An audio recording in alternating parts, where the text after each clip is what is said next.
san thiang re kho har taka Bethlehem ran the nga chua chandam tu alo piang ta aming Emmanuela vanang ngel tan zai vorin joy moi na ta nan la chung nung vera ro pui ro se ti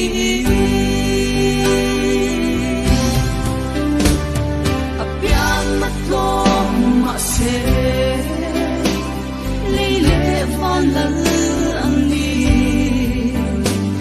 an meli pan nang lu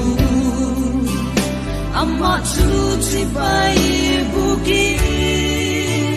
kan nei rong lu ben klingi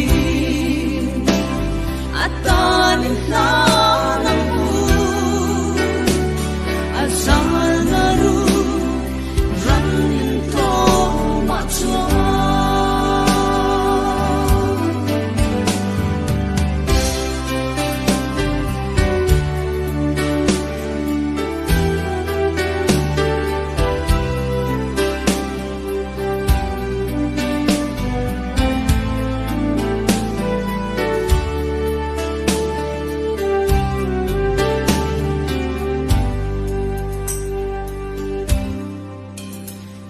min zai tin vor la